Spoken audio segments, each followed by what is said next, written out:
Customize your craving with a Domino's mix and match Are box. these not the same sample? I also heard it in a Suzuki ad that I cannot find. But was there some intern who is using the movie song sample in their ads? Why is no one talking about this?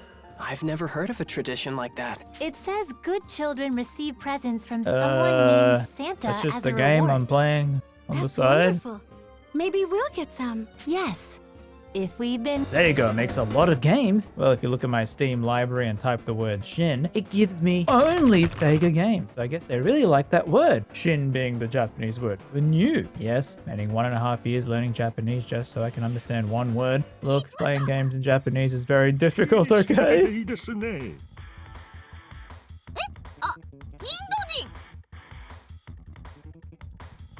Shining Resonance Refrain is a JRPG that will probably surprise you in that everyone calls it a Tales of game, but with waifus. However, by the end of playing it, you're gonna be thinking, Oh, that just kept going, huh? a game about fantasy, dragons, and people singing Japanese songs to make sure you do crit damage.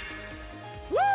That felt great! So it turns out this is part of one of Sega's oldest properties, the Shining series, with the first game released on the Mega Drive in 1991, Shining in the Darkness.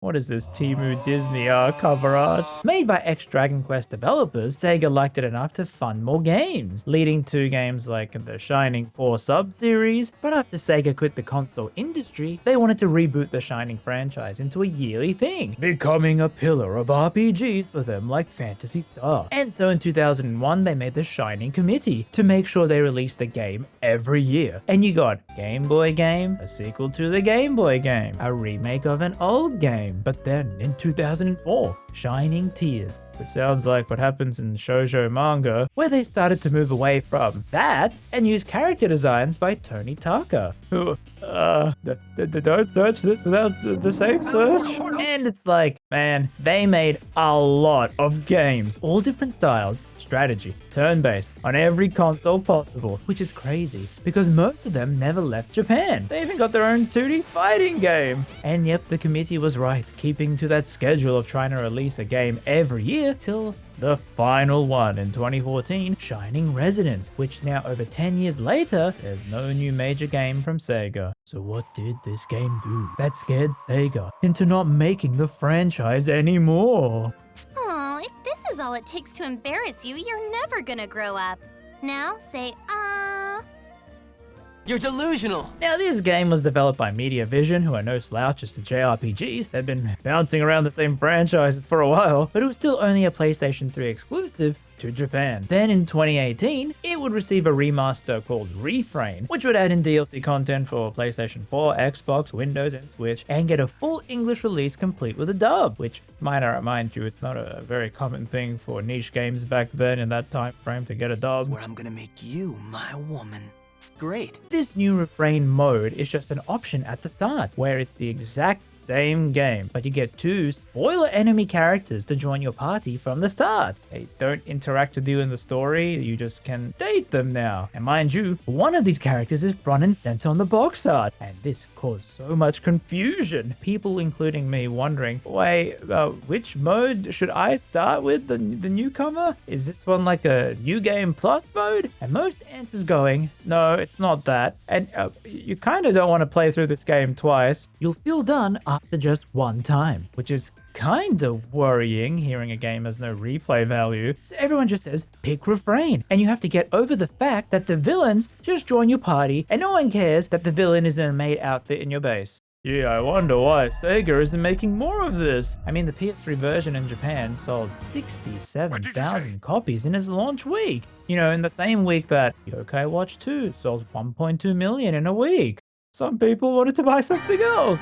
So I think it did fairly well, which is probably why it got that remaster for the West. Yet nowadays, you will find nobody vouching for it. And any discussion on the game, they just go, yeah, it's a Tales of clone with waifus that you can date. I mean, I guess it helps when you have a masterful character artist like this. Good heavens, this is a palace! So yeah, the gameplay has been all over the place for this franchise, but Shining Resonance is an action hack and slash where you got a normal and break attack with stamina bar here, and then you can get these spells called forces that you use with MP, which you can refill the bar by attacking. It feels a little clunky, like you can often end up stuck in these combo loops. You can guard and dodge to break out of it, so there was an attempt to craft some depth into this, and each character has vastly different playstyles. You can get in close or use a machine gun from afar. The game then eventually boils down to you attack, you run out of stamina, so then you use force, which will refill your stamina, and then you can keep attacking, which also will rebuild your MP bar again to use more forces. Although you will find some annoyances with this, like how you can't switch characters in combat unless you pause, swap in who the leader is, which is so frustrating with how brain dead the AI can be. Like, you have healers who will just stand there not wanting to heal, or your teammates just taking a missile to the face.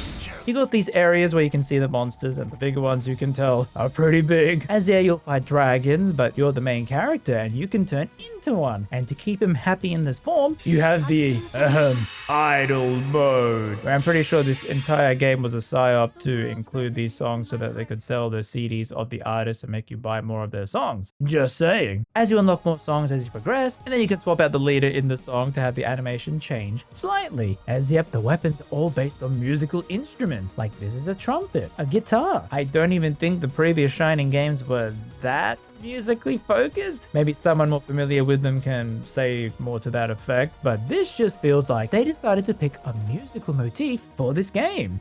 Wait a minute. I'm a YouTuber. I can just research that fact. So in an interview with Famitsu, they wanted to make this as the starting point for the next 10 years of the Shining series to keep it going until the year 2024.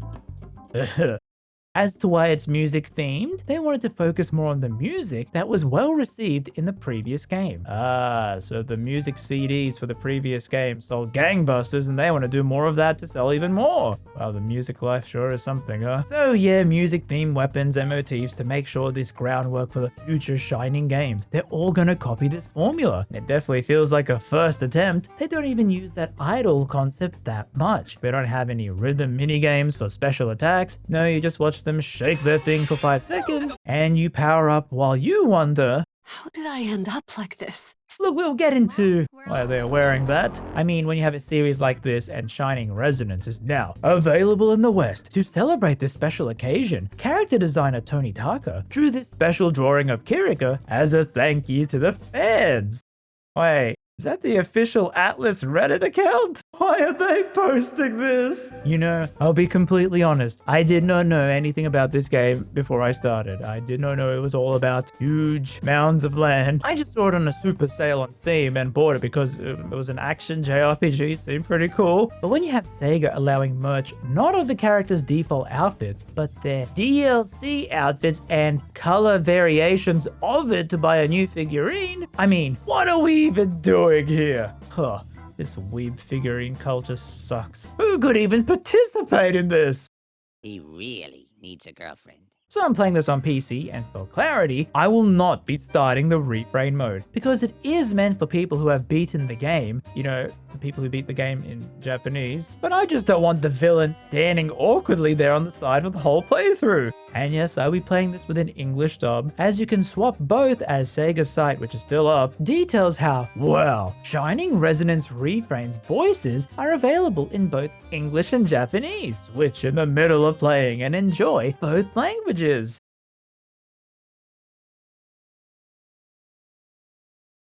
So you started Sonya here, breaking into the enemy's castle, Everyone trying to coming find back the... in one piece. Who are you? State your business. Would you believe I'm here to rescue a princess? I guess you don't care. So you learn the combat tutorial, and inside you find... What? How cool. This is Yuma, possibly one of the most helpless looking protagonists in Shinji. I mean, really? Do you have to wear the collar too? Escape? Escape to where? I have nowhere to go. Yeah, get used to it. Our main character is a real scaredy cat. Maybe delusional too. Yuma, Yuma has a dragon inside him and is scared to use the power for some reason, even if it means that Sonia may die here. But after a little talking to, he summons Vandalhorn to fight, where he's got a bigger reach and his lunge attack can knock enemies down, which will give you the space you need. But then you hear the marketable singing.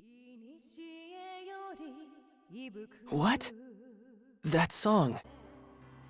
She's...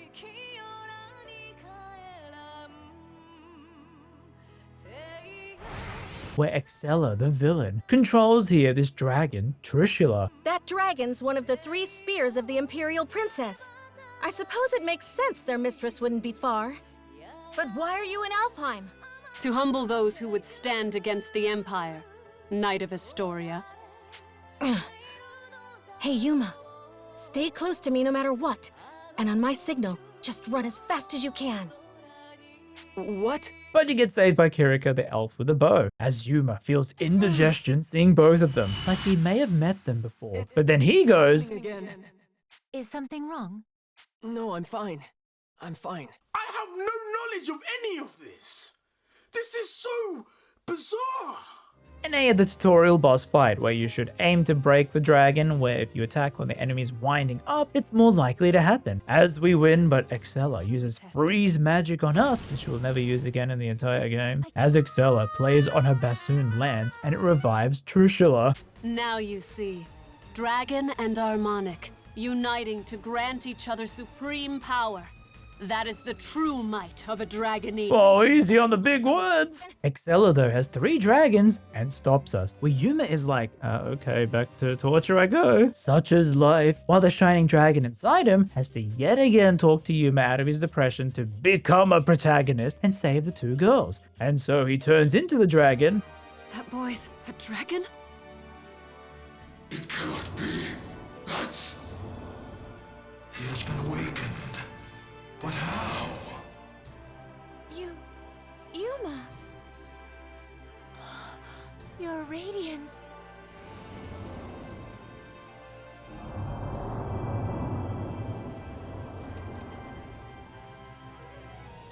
You want us to get on?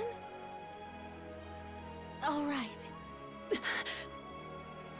My apologies, Your Radiance. And Excella is shocked that it's the Shining Dragon, one of the strongest dragons ever, so they don't give chase. As we hear the lore where the High Elves used to live in peace with the dragons, using songs to talk to them. But Deus, this evil entity, wanted to reset the world, and these 3 dragons swap sides to help fight in this big event called Ragnarok, as he was then sealed away, and afterwards, the elves left to an island, but then humans also came to this island to make the kingdom of Astoria. However, the mainland human empire invaded the island, fighting the humans, and now after years it has reached a stalemate, as Astoria have Dragoneers who wield Harmonics, weapons that were made from the Shining Dragon's body, which are super good when you also want to jam out with the boys. And the new chapter that all have musical names, and they really wanted that musical motif throughout the game, huh? And yep, as you'll notice after the title, every single chapter, it will show you what the bad guys are up to, and it definitely doesn't get annoying and predictable as this goes on. I'm not here to inspect your men. So this is George, without an E. Well, he has an E, but he's missing the second. It was slowly revealed throughout the game, but I was kind of confused in this moment as to who exactly he is. But I'll tell you now, he and Joachim are knights of the Sanguine Church who are working with the Empire, who Excella is the princess of. She has invaded the kingdom of Alfheim on this island on her father's orders, using the knights for her needs. But then you see... Zest, you're late. Oh, what is with these names? Zest? Is he Zesty? Already crawling up my back, Georg. I'm not gonna be rude. Promise. Oh, he is Zesty. So Zest is the strongest knight of the church who has mood swings, as Georg sets Beatrice, a dark elf who can go invisible, to protect and follow Excella as a bodyguard. As we cut back to Yuma having a dream, where he was a dragon, and this girl helped his wounds with this music playing. But then he awakes. Kirika Toa Alma of Welland. I'm also known as the Diva Magica. Please, call me Kirika, Your Radiance. All right, Kirika. Nice to meet you. Diva like a singer, right? That song before. Just what is a Diva Magica? Oh, originally we were translators, I suppose. Divas once acted as bridges between men and dragons, communicating will and whim. Though the dragons are gone now, and the skies over Alfheim are empty, we divas still play the songs in remembrance. But then I met you, Your Radiance. I always knew you returned to us. That's why I've been studying, playing my heart out, and now you're really here. Uh-oh. My apologies, Your Radiance. I allowed zeal to overcome me. Please, if I may serve you in any capacity, only say so. Okay. Kirika, you know I'm not actually the Shining Dragon, right? My name is... I understand, Master Yuma. Perhaps not in fleshly form, but in spirit, you are the Shining Dragon. Okay, I'm the Shining Dragon. We'll go with that. Honestly, I'm just glad to have someone looking after me. Wow, he really wants someone to baby him. So they are staying at the Seagull Inn with Primula and Emma, where the Princess of Astoria is actually Sonia. What? No way! The princess is a girl! She, however, isn't a Dragoneer, just a really strong human. No special musical weapon. As now we get to the castle with King Albert, her dad. And they want to use the Shining Dragon to help win the war. But only if Yuma wants to. But Yuma I want to goes... stop them too, I really do. But I can't use the Shining Dragon's power to do it. It's too... To what? It's not like he's evil. He helped me and Kirika, remember? No, not evil. It's more like... Ugh, then make a decision, why don't you? What does his power even mean to you, huh? Well... Answer me! This is all about you, so why don't you say something? If you've come this far just to clam up, ugh! So we get time to explore Marga, the capital, where we will see, it's pretty small, isn't it? I mean, it has people around, low-poly dogs, a depressed shopkeeper, and an alchemist who is in love with Primula. Don't think they'll go anywhere. Where we can now craft items with monster materials you pick up in fights, but also aspects which are just things that you can equip for more health, damage, and unique stuff for each character. You also have seen traits pop up, but I'll get to that in a bit. Now you can also talk to your allies who will always stand at the exact same spot, so you'll know where they are once you find them. And sometimes I think once per chapter you get to pick an answer for them here, which will rank up their social link. Oh, you thought I mentioned Atlas for no reason, huh? Yes, eventually, you will get to go on dates with every party member. Oh yeah, and you also meet, Stella? Who can, tell the weather? And she doesn't actually tell you the weather? Like, she's not a feature in the game. You can't actually talk to her to find out the weather. She just randomly talks to you in the starting few chapters. But the weather affects monster spawn rates because sometimes it might rain or there might be a desert storm. What is their purpose? Keep in mind everything outside of the main story is not voiced, but to be fair, there is a lot of voice acting for a 2018 JRPG. But yeah, all of these side dialogues are not voiced. As you head back to the inn to meet this big guy, the head of the Knights, Burrows, and yeah, if you noticed, Kirika's ears are elvish, as elves in Astoria made a partnership to go against the Empire. And so Burrows says to fight this monster that he's having trouble with. Why do I have to do this? We head out and realize, wait, you start from the city and go into the wilderness? Oh gee, man. I sure hope we're gonna discover more towns in this game. You're delusional! Wow, the characters will talk in the field. This is just like Tales of Berseria. Oh, I get it. Now the game goes, wow, Yuma, you're a conductor. Really? Where's my magic stick? As you can give commands to your allies individually or a group one like don't attack, do whatever, or heal, and it works most of the time. As you will see later, the game you think is about you controlling one character and commanding your allies like a conductor, but then it actually becomes, oh my god, I gotta micromanage every single one of these bozos. Why are they so stupid? And yet, like Berseria, you can escape from these encounters too. But unlike Velvet, you got a dragon form, where you'll use up your MP on a timer, giving you fast ground attacks. However, you can't stay in this mode for too long, as low MP might make you go berserk, where you will lose control and start attacking your allies. So, why would I use this? This seems pretty bad. I get it's to show Yuma as a baby and he can't control the form, but I'm also the baby. Why would I want to use it? As yeah, you'll see I barely won here, and with Sonia dead, she'll get no experience for that battle. Well, it turns out this was a test from Burrows just to see the Shining Dragon himself. Don't Don't you think that's extremely unfair to Yuma? You tell him too, Kirika, how it's an affront to the Shining Dragon's honor or something. That may be so, but his radiance has blessed us with his sublime presence, his holy splendor. Oh, she's really happy she got to see a dragon. And so you run back and notice these icons on the characters. These are unvoiced scenarios that will flesh out the world more, like showing Emma shopping for a store. I really wish they were voiced, but yeah, as you'll see, there are kinda too many of these. So you run back to the castle, which has its own lane after a loading screen, as we report what we did. And now we meet up with this guy who was all about the tuning. Ah, I get it. Musical reference. We pay him to change up your growth. So say one of these will make your MP grow faster, or you can do more combos and fights, and you'll get these musical scores that can boost that tuning. As we learn that the dragons all died out, but some dragons are being revived somehow, and there's a dragon rampaging, and oh no, Primula is missing! As we rush out, and I realize that a PC port is kind of busted because I cannot press B in combat. The game makes it be many actions, it's mapped to the same button, and so I think there was some conflict. So I spent a while trying to fix this and I put it onto a different button, but then I couldn't even change the camera zoom, even if that was possible. I don't even know if you can zoom in this game. And so heading out, you find these camps where you heal when you sleep at them, or back at the inn in Marga, and then you have these save points where you have to manually save. And here in the camps, you can invite the character where they will join you on this night event where Yuma will talk to them. Chatting. I see. Now, there's also this mechanic where if you go behind an enemy, you get an advantage in combat, and they don't attack you for a bit. However, the reverse can happen, but I found this so janky. Get ready. Here they come. I shall be your opponent. How was he behind me? And so you head into the forest and find Primula. Oh no, that is a dragon. Surely this will be easy.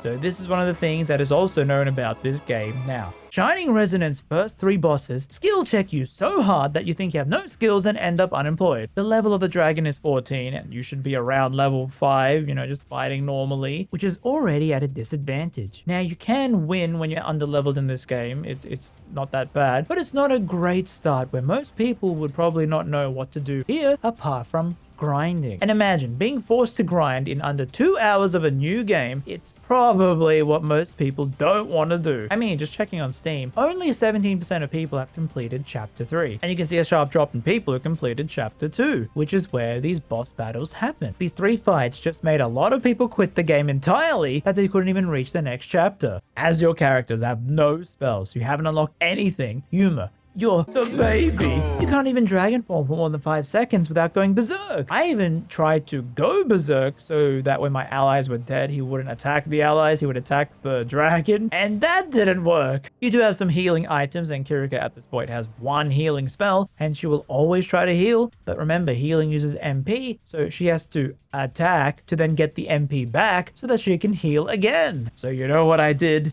I grinded. Yep. I mean, nothing else to do. What's this? There's some free items I got? Outfits? Oh, was this the DLC? And so after grinding, I beat the dragon. I wasn't recording the correct screen. Well, I beat him again. And it was funny because the first time Yuma died, yet on the retry, the dragon instead picked on my allies, and then I won with Yuma alive. You can always win with patience in this game, just dodging, making him spin slowly, and jumping out of the way with the attacks. But that shows a lot about Shining Resonance. The RNG, because you can retry fights. As the game, when you die, you'll either say reload or save, or just retry the fight, fixing up your party, and you can be bashing your head against the wall, retrying, and eventually some RNG will go in your favor. The enemy will just decide to let you live this one time. So Yuma says the prison that he was in, the Empire was testing out these dragon souls, reviving them into other creatures, making them stronger, and doing all these nasty experiments at the place. And so you head back and there's more NPC talking. And yeah, you really don't get anything from this. There's no items, no money. Sometimes you'll get some traits, but most of the time it's purely for world building. Like you learn that Repel, the alchemist, he likes Primula, or that the king is having a hard time managing his kingdom. You know, important things like that, as we learn what the bad guys are up to. However, you did see him transform, yes? Then it would appear the boy does bear the dragon after all.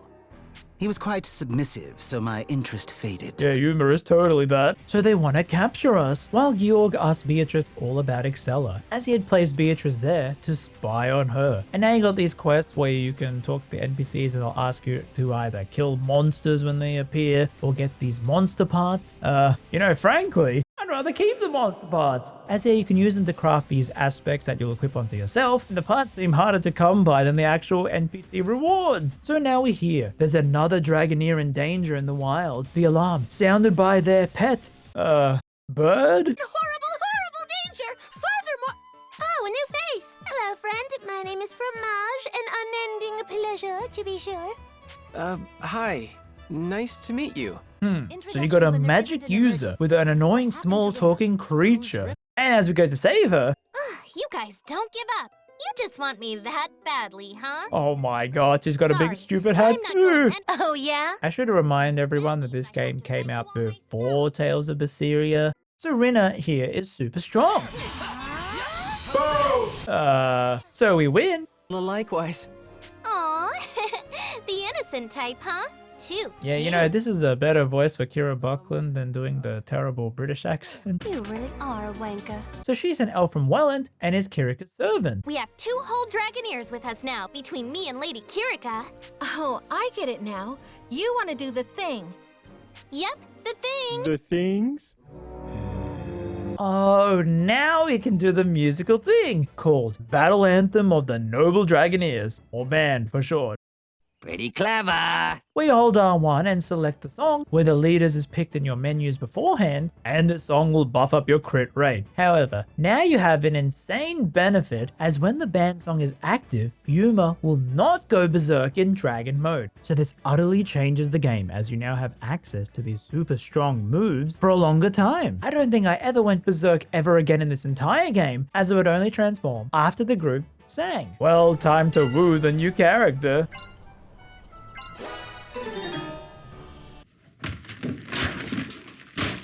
So actually, Rinna became one of my favorites because she has this charge up magic, but she does a big AoE light attack and it will let you attack safely from a distance away as we head further into the forest, coming face to face with Georg, who baits us to follow him into this ice place, where it's a trap, as Excella is here with the second Draco Machina. These are those 3 dragons from Ragnarok that betray the dragon race, and she has the power to revive all 3. Misfortunate. Gay bold. And so begins the second skill check, which also... Ow, my freaking ear! As the dragon summons icicles, where if you leave them unattended, they're going to explode in this huge insta-kill damage to you. Yeah, the enemies will hit very hard in one go, often one-shotting your whole team. If the AI just feels like it. And your lock-on sucks. You press L2 to lock on, but just moving the right stick changes who it locks on. The same right stick that you use to change the camera angle. So anytime you lock on and you turn the camera, you move the lock on. And so begins another 40-minute boss battle, where I didn't want to grind anymore. I thought I could beat him, using items where you can heal your party or use elixirs that will get you more MP. So using it on Kirika, then she can heal some more. However, while in dragon form, you cannot pause the game, so you cannot heal your allies when you're in this mode. So you have to leave the AI to their own devices of not healing anyone else. And so I whittle him down. And so, using literally every item I had, we win. She then revives it with music. However, it's time for the trope of anime loner swordsman who is super strong to come in, where he... This strike! That ain't Falco! He's called the Dragon Slayer, who goes around slaying dragons. Wow, okay. So the enemies run off, injuring Sonia and Rinna on the way, as the Dragon Slayer named Genus tells us to take them to safety in the forest, as he talks about how Yuma has a seal on his dragon power, which Yuma was given that seal by his mother, and Genus seems to have known her, and so he wants to see the true shining dragon and attacks us. Enough of your mother. However, another Dragoneer comes in, Agnem, a fire guitar guy. Get a load of these beats, and try not to get burned, kids. He has slower attacks, but his break attack can add fire to the end of combos, and this fight was a bit difficult, but if you dodge his anime moves, and hope your allies don't stand still taking it to the face, we win and he runs off. If anyone's apologizing, it should be me. I didn't do anything. I didn't do anything. And now Agnum on the team, I can finally talk about the traits, which are... I don't know. So I've looked up at many guides and forum posts and I still don't even know what they do. You know, it's down bad when most English users are linking a Japanese guide that tried to make sense of it. So you got these traits, which are sometimes rewards you get for these skits, you know, there's NPC lore thing. Like you'll hear Kirika talk about how she loves dragons. So at the end of that skit, Kirika unlocks the Dragon Lover trait. Now you put these traits onto the characters and then you move their bonds around in this clock thing to get their symbols, where blue means they're attacking, green means healing, and black is no bonus. As in combat, the characters will randomly yell at these things on the right and you see this picture. It means they are applying that type of buff like attack up or healing buffs due to whatever bonds you have. So it's like you gotta mix and match the traits so you can customize the bonds based on the traits to maximize these in battles depending on what you want the characters to do. But you can also have things like the maid outfits, the free DLC that will unlock these hearts for the girls for Yuma, so that the girl will only help Yuma in battle and no one else. However, if you have more than one of them having that trait, they will all get into a cat fight and not help anyone instead. It's things like that, and there's no guide saying what each individual trait does exactly what in the battle, and there's no tutorial about this in the game. Most people say, oh, look at your manual in the PS4 copy. Well, that's great. I don't have a PS4 copy. And I found what the manual said, someone put it online, but that does not help. I think it's like you make it blue if you want your characters to do attack buffs on the person who it's linked to, or green if you want more healing. And then after the combinations, they will unlock forms here and you'll get blue or orange orbs in this part. And I have no idea still what these do. I'm sure someone in the comments will know. But yeah, throughout my entire playthrough, I could not find out why using this blue orb is better than this blue trait orb. What is the difference between them? And you're gonna unlock like 20 more traits for every character throughout the game. I guess with the benefit of me doing all this research on game facts, I was able to find this comment. Friends, I am a 55-year-old creepy bald pervert, so I rotate the older girls with swimsuits. Every day, we change clothes and go to another area to look for stuff. I control Yuma because he has a few knockdown hits, which seem useful. Nice looking game. I guess people in Michigan should watch out for this guy. Okay, looking into it, I guess I stumbled upon a GameFAQs legendary comment troll. Oh yeah, so those outfits, you know, the maid one that gives you a special trait for the characters. You may have also noticed you don't get any fan service outfits for the guys. Yep, it's the default one and an idle one, nothing else. Kind of a ripoff, to be honest. Like, you're not even getting to dress up your main character in the music game, you know, in an industry where they just dress up. Like, really? Dressing up is half of the features in the rhythm game genre. Even the Tales games do it. On another note, I would say I really enjoy the designs of all the characters. Yep, the guys too. And there's also some really cool things, like you got Sonya having a cross earring, as a few religious imagery in this game, but also it's kind of anti-religious. Sheesh. So now, back at the castle of the enemies, because, you know, we just started a new chapter. We gotta cut to them and see what they're doing, like you're a Saturday morning cartoon.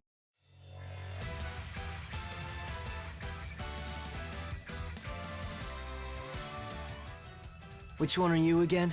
Gabe? And Zest is like, wow, a strong enemy. I can't wait to fight him, and look at how strong I am. He reaches in and brings out 2 guns, and he pretty much then tries to kill the dragon. Bro, you're on the same team. However, Excella stops him. You've got to understand, there's never been anyone like that. I've checked. So this Dragon Slayer. Yeah, the voice acting is great, and it's mostly the people you know from the usual games, but it's also amusing how you have the same tales of voice actors, you know, from Zestiria, now back again in this game. We better canvas the entire area. True. So Yuma cries, thinking, wow, I didn't do anything to protect everyone against Genius. I suck. I'm depressed now. Oh, you know what can fix that? Gambling. Yep, you can roll for figurines of the characters and enemies, which is crazy in this game that it costs 500 a spin. When I was using so many healing items, trying to then buy them back at the shop, I had no money left to gamble. I seriously don't know how much money this game was expecting players to earn to have spare change to spend on this figurine thing. So I get a night event with Rina. You really want to know about me? We're gonna have to get closer. Much closer. Not that close! And oh, you're maybe wondering, are these skits that you talk about that aren't voiced, you know, with the funny music, are they worth listening to? I mean, I guess? But most of them feel so generic anime tropey. Like, Sonia and Kirika are fighting over who likes Yuma more. The parrot and Rina bicker about inane things. Sonia tries to sneak up on Boros and win a duel. You're not getting anything you haven't seen in any anime media before. And the no voice acting isn't helping me in this case. Back to the story, Agnum is like, bro, Yuma, don't be a baby. Just practice using the dragon. While Zest is like, I want to fight Genus. He's so strong. Excella, though, wants to fulfill her father's wish, as 10 years ago, the Empire was infighting and her dad had brought it under control and taken over the throne. But now, he's dying, while Georg is definitely up to something, as Yuma remembers a music box that girl who saved him was listening to, and she had given him the box but didn't give the key. So he has this worthless box that he just carries around up his ass, I guess. There was a girl you met when you were little in the game, and that was your first love. I'm curious to know who that girl was. Neither the protagonist nor the player knows. I hope players will play while thinking about which of the multiple heroines who appears is his first love. Gee, I wonder who it's gonna be by the end of this video. As Naomi, the shopkeeper's twin, who talks about the grimoire where these distortions happen, like timeline rifts, i.e. it's a place to do extra grinding in dungeons. And you can use these orbs here to put modifiers in the dungeon, like getting more experience or finding a particular monster to get their item drops. And so after 2 floors of defeating the monsters, you find the gate and then you enter the boss room and you clear the dungeon. I don't think it's the best way to grind since enemies are not that much higher level than you, and I found later spots would have better places to grind. Now before I said you had to battle with your party members to then ask them for the night dates, but then sometimes they just don't feel like it. But then other times you'll see this moon symbol. So the next time you sleep, you're going to talk to them on the night date. But then in those dates, when you talk to them, the character is like, I'm going to bed. And then sometimes you're actually going to get some important NPC dialogue here with the lore, like you'll learn about how Excella at a young age, she could revive dragons and use the harmonic. So yeah, I kind of didn't want to ignore these or skip them. Like some of them could be funny anime moment number 7, but then others might actually tell some important lore about the characters. And so Agnum's training that he told us in the main story is just to fight a boss. And yep, after that Genus fight, now that you have many party members, more skills, and a safe way to turn into the dragon, the game becomes way easier for a bit. Rina can heal too, and having 4 characters on the field means there's more people for the enemies to target instead of you. Yes, for the entire mid-game, the game becomes a lot more manageable. This doesn't last. So the king is saying that the elves are in trouble in the desert and we should help them. And the leader of these elvish knights is a dragoneer, Leston, who is also Kirika's brother. If you ever lose control of your power, I will kill you myself. He'll kill me? He talks like I don't already know the Shining Dragon is dangerous. But God, why are you so scared? You're a dragon! And at this time, the game enters what I call the Fire Emblem housekeeping state, where after a story map, you return back to your base in Fire Emblem, and then you do some housekeeping. You know, talk to all your party members, clearing up any new supports you got, getting rid of all the icons on screen. Well, the game is like that now. After story missions, you can then talk to your NPCs to clear that icon on them. But here's the thing. When you sleep at the inn, you know, to try to unlock those night dates I mentioned, you know, to get the dating thing started, the next morning, new characters unlock more dialogue. Yep. And if you sleep again, more characters want to talk. It's actually insane how much yapping this town wants to do. And it's like, if you see that icon and think, oh, okay, I'll talk to them later, you know, maybe in a few chapters time. When you sleep, they lose that icon. So you just end up in a routine of constantly talking to these NPCs with no voice acting to maybe get some funny routine you haven't seen in some anime, isekai, high school comedy thing, or interesting lore about the characters which I'm more interested in, and you don't get any rewards from it, no items, no money you could spend on the gambling for figurines, just maybe a trait here and there because you talk to this person and then they're like, oh wow, I love the dragons. And you get the dragon trait here, a thing which I still don't know what it does. And as you probably have noticed by now, there are no more towns in this JRPG. Yep, this castle is the only area you can visit, just like a Fire Emblem game, and it's just one circle loop and then 3 straight lines hidden behind a loading screen. And you cannot run that fast, and it just feels so tedious. Like half of the time, I don't even feel like running to the other part of town just to see, oh god, there's more NPC dialogue here I gotta clear out. And then you do clear them all out because you don't know if there's some extra hidden lore here or some funny moment, and then you sleep to try to get the night date again. And then boom, more talking again. And as to this point too, this granny had this quest where if you leave town, you'll instantly fight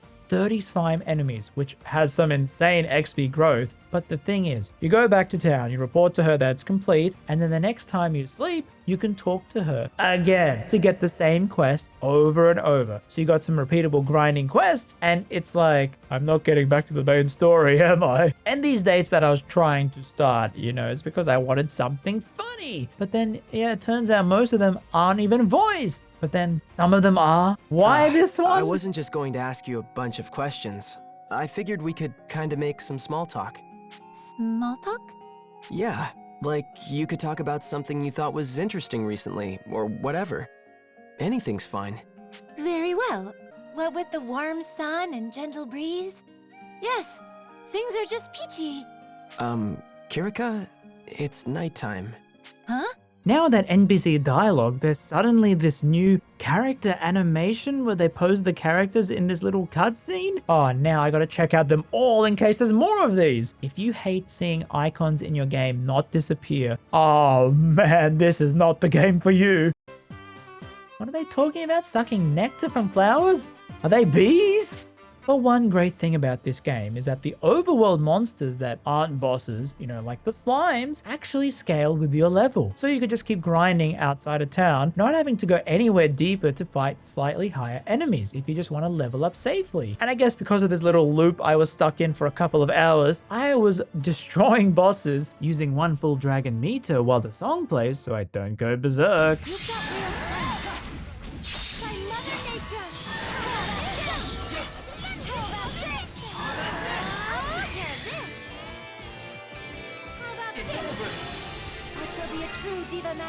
And finally, we go to the elves to help them in the desert. Kirika, what's wrong? My chest. It hurts. Oh, you want some help with that? So Beatrice appears, who seems to know Kirika and Rina. Consider this dose of miasma my personal greeting. I hope it suits your tastes. Shut up! So we fight her. You know, this feels so good after suffering through those first bosses. Any idea what this is? It looks like an occultic artifact of some kind. Is something sealed within it? Sharp as ever, Lady Kirika. So this thing captures dragon souls, and the enemies want the world dragons, where there were 4 elemental dragons and the shining dragon that were the ones that fought Deus back in the day. And the Empire is collecting the dead souls of the other 4 world dragons. While it seems like Beatrice betrayed Kirika and Rina when they were all kids in the Welland elf town, where they seem to think she stole an harmonic from the village and gave it to the Empire back then. And Rina, but then gets drunk so that she can say things without repercussions? It's that easy to avoid responsibility? No more trouble, please. To bed with you.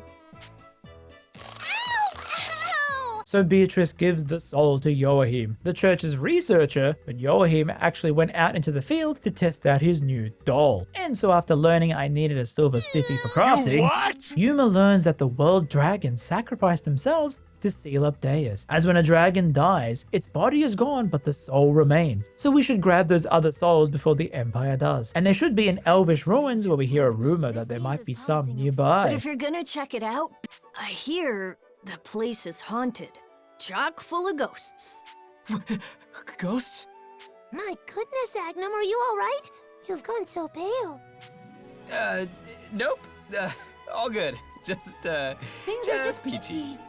What kind of ghosts? Children. If you go deep enough into the caves, undead children will stalk you from the shadows.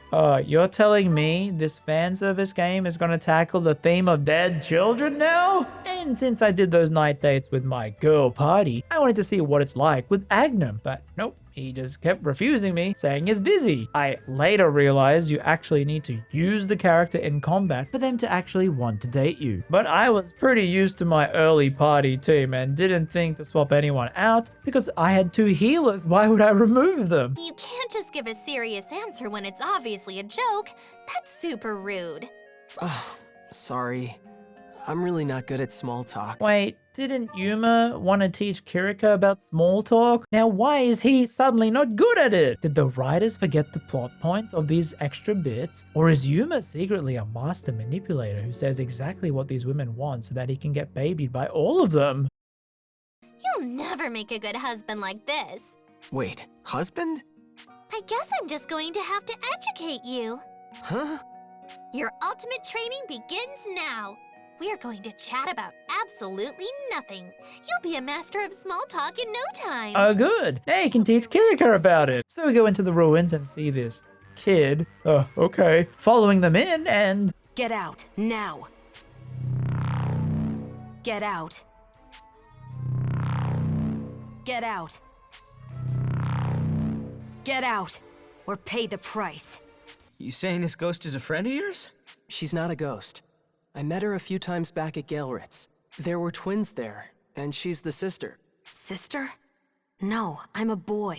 My name's Ed. Don't get us mixed up. I think that's enough chit-chat for now, Et.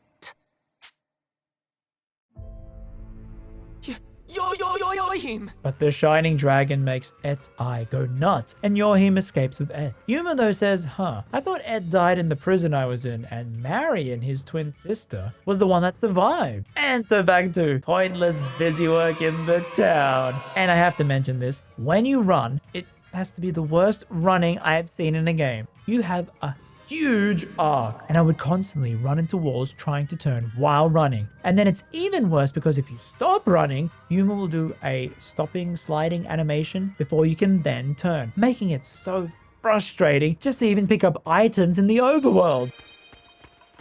Watch out, everyone! How the heck was that risky for me? So we find the cave with the dragon soul in it and store it. However, Yohim and Et find us. And another boss battle, which isn't a challenging thing now. And we break through the brainwashing, where it seems that Marion here believes she is Et, her twin brother who died to Yohim's torture in prison. But then Zesty Boy appears, meeting us for the first time, and he wants to see our power, which means a pretty tough fight. Thankfully, as I said, when you die, you can just either load a manual save or you can retry the fight again and again until you win with RNG. And Zest is like, wow, you guys suck. I wasn't even using my full power. And then shows it. And so we turn into the dragon to fight him. And then Zest gets bored. Real amazing rival we got here. However, now in the dragon form, Yuma can't control it and... it's gonna wipe out the whole country! So Kirika tries to calm us down by talking to the dragon. It doesn't work. But Sonia tries talking to Yuma, calling out his name instead, and it works, getting through to us. And we head home where Agnum is like, okay bro, I know you had a little moment with the dragon, but you're not a weakling. Don't regress. It was just a one-off. Please don't be a wimp again. You're doing good, buddy. You're doing fine. Be more extroverted. And okay, he agrees. Everything is fine.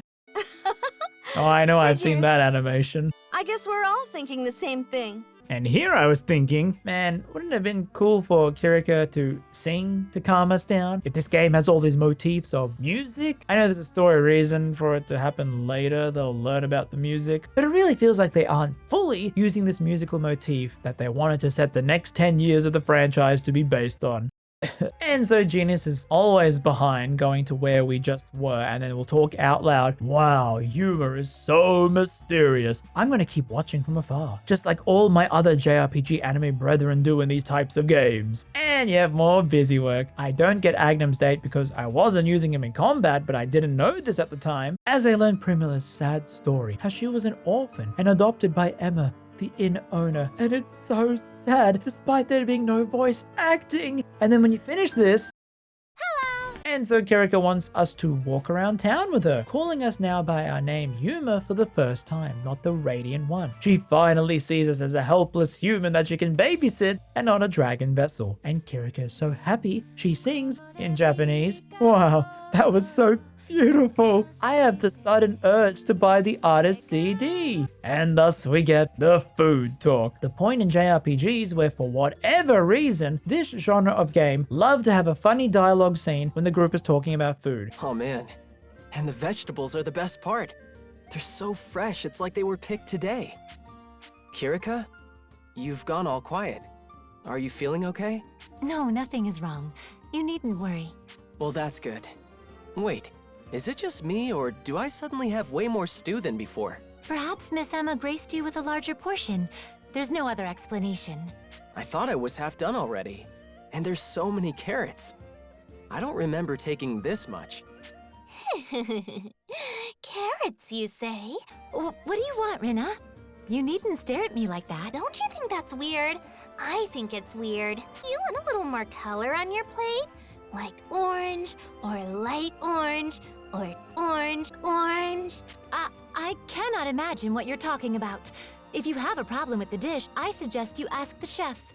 The chef's fault? Wait, you're the chef? Agnum? You made this? Oh, now I'm not allowed to like cooking either. Yeah, well, I make a mean casserole, you know. You didn't notice me in the kitchen? Never mind that, though. Who's talking smack on my ragu? You got a problem with my carrot surprise stew? What kind of stew was that? I just said my carrot surprise... carrot surprise... Carrot? I get it. Kirika hates dragons, huh? Yep. She uses teleportation magic to move them to other people's plates. I have no idea what you're talking about. I will not stand for this slander. Base accusations. It's all a misunderstanding. That's another thing Milady does. She tries to deny it every time. Fuck you say to me, you little shit! Really, Kirika? Stop laughing at me! Oh, you're gonna love carrots when I'm done with you. I swear it on the name of the Inferno Chef. No. Good luck, Kirika. I guess I'll be the only one in the world to say that Kirika's design reminded me of Centauria from Monster Musume, so I found this very amusing. And now you got even more NPC lore about carrots, like Agnum is trying to feed them to Kirika here. I swear, this girl needs her orange vegetables! So then we see Sonia sad in the armor vault, which reminds me of how Ace Attorney in the 3D games, they do this 2D scene. For some reason, I don't know why, it just reminded me of that. Okay, let's do this. Where Sonia is sad that she isn't a Dragoneer and she can't use the Armonic sword and shield that her dad used until he was injured. And then she'll eat 10 plates of dumplings and then goes, wow, I'm still starving. Bro, what is your metabolism? And I think with the carrot thing, I unlock more traits for all the party members about eating. But like I mentioned before, I'm confused. What does this chef one do over the other blue ones? Should I be using it? Is it better than the other ones? And now you see many, and I mean many, torture off-screen scenes of Marion where Joachim is making her think she's her dead brother Ed. And now I'm actually at the point where we actually unlock the dates, where characters in the night dates may go, hey, tomorrow, let's meet up at Marga next time. And you'll see a heart over them where you'll now walk. Yes, running is now locked in these dates. Around the whole town to these 3 love heart scenes for no voice acting banter, and then after those 3 times, you'll get a fully voiced scene with them being all lovey-dovey. Yep, it took this long for the game to actually unlock the dating for the characters, and somehow this game gets dubbed the waifu Tales of game. So we find Marion here who says for us to leave. I hate that place. You must save me. Of course. I'm here to save you. Just come with me, Marion. No, back.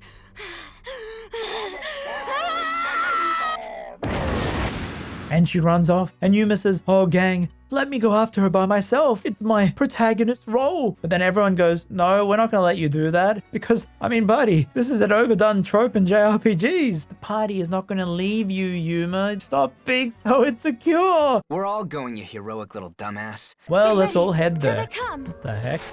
Satan? And see, here's where the examples of the AI were just annoying. Yuma is dead. Kirika has magic that she can revive people, and yet she refuses to revive Yuma, even though I put the healing orders on the team. So then you either gotta waste a limited revive item that are super expensive, or you pause and you manually swap to Kirika. Then you use the revive spell, then you pause and you swap back to the character you actually wanted to use. The micromanaging really kicks in if you want to survive these long encounters. And so with Fog's coming in. which amusingly made my game look like it had some retro VCR filter on it. You head for Galerid's prison, the place in the opening chapter, to save Marion, and oh my goodness. You know I said the bosses sucked before? Well, they're easier now, yeah, it's fine. But there is one enemy that is still the most annoying thing in the game. I fear no man, but that thing,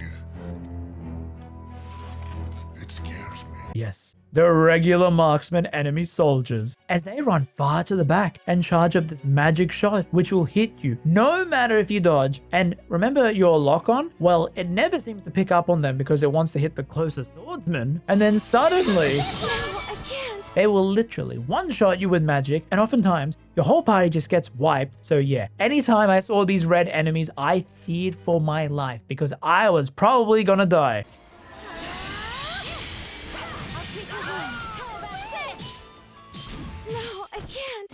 So yeah, these became more scary than the actual big enemies, and I tried to avoid fighting them in this jail area, which probably made me start to get a bit more underleveled against the future bosses from this point on, as we find Marion and Joachim.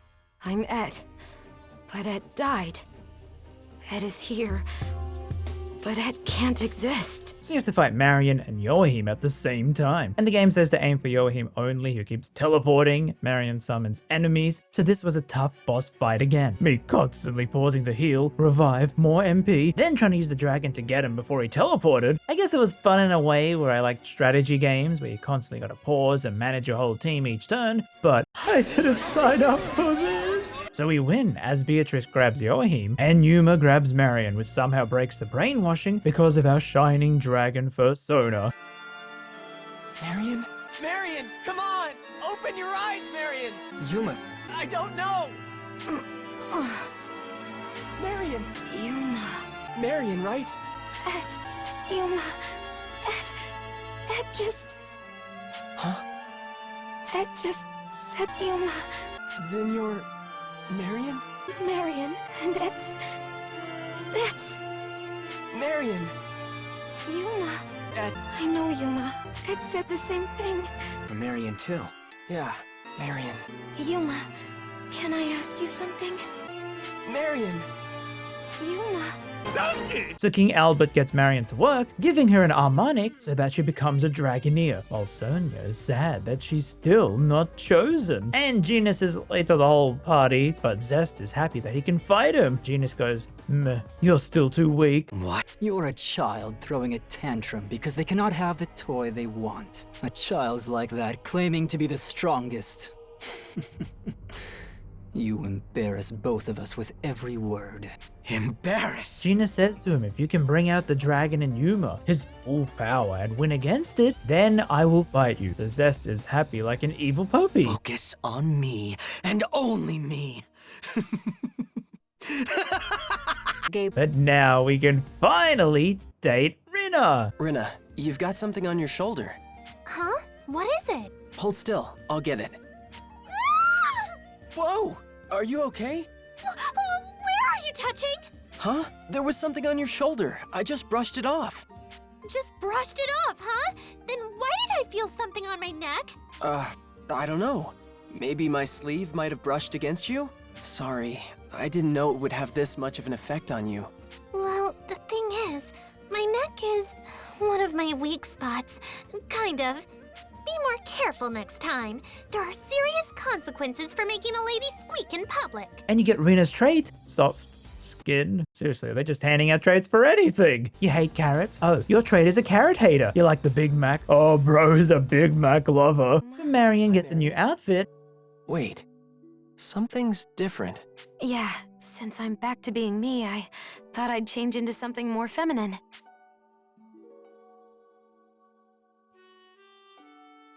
Game, I think there are other angles you could have shown that off. So Kirika talks about how the Dark Elves are hated because they sided with Deus, and how Beatrice apparently stole an harmonic, but they don't truly accept her as the betrayer. They can't believe she did that. And yet, she still ran away from the village without an explanation, so they have no choice but to believe it. Well, I guess now is a good time to also check in with our Game Facts guy.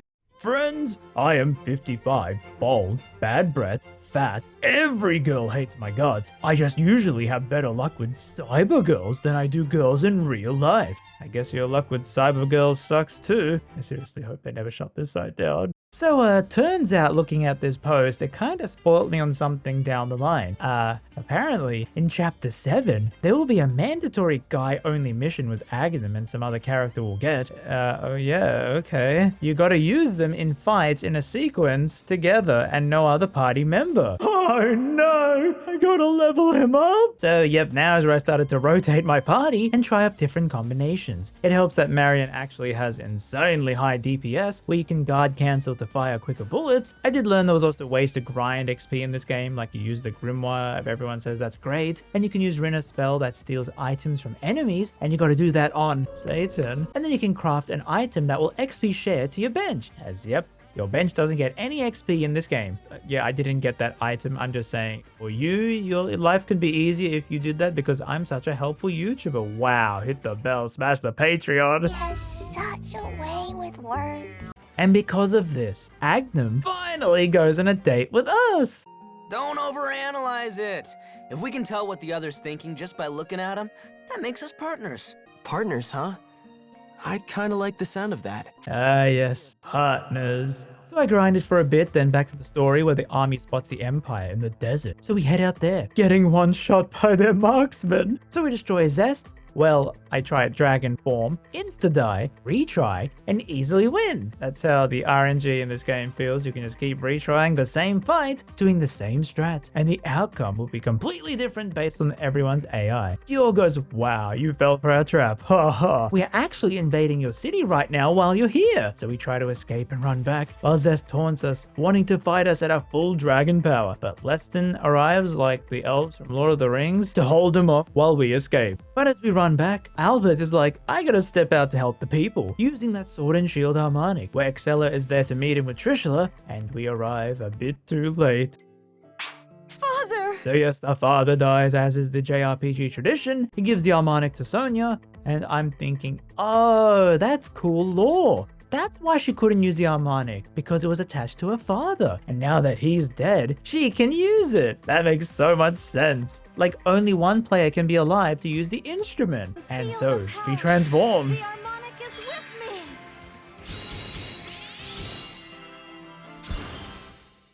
So Excella powers up a dragon and we gotta fight. It turns out you're meant to die once, even though the game doesn't tell you. As if you die once, the next time you reload and transform into a dragon, somehow Yuma changes into a new awakened shining dragon form, where you fly now, attack slower, and in a more random attack pattern. Yeah, I wasn't liking this. It felt way slower versus the sharp claws from before. I didn't feel like these attacks were hitting the opponent. But you need it, as the light destroys all of the permanent flames that Trisha places that are harming your stupid ally's AI. And so you just keep spamming A. Plus now, if you use the ban feature after a dragon transformation, when the ban meter ends, you will get a super duper AoE finisher. So Excella sings and reveals that she's an artificial diva magica and controls Yuma with music, calling out to the dragon with an evil song, and so he turns evil. But he won't listen to her, and thus, once again, his ass is gonna blow! As Excella can't control them, so Beatrice grabs her and they flee, while Kirika finally sings! Why did her outfit change? Is this some more merch idea they're trying to sell? As this song of friendship together calms Yuma back down. Yay, they finally did the idol thing. They sung a song. Now I want to buy more CDs. The only problem now is that Bro, you're just walking to all these places. Why are you taking so long to get here? So yep, Sonia is now a Dragoneer, but she will only turn into one when you have her as the lead singer in a band. And only during the band time. The rest of the time she is her old Christian self. So Excella asked Joachim if we, the Empire, get all the world dragons and the Shining Dragon, is that going to give us immortality? Well, without empirical evidence, I can't possibly confirm anything for certain. What? I was told otherwise.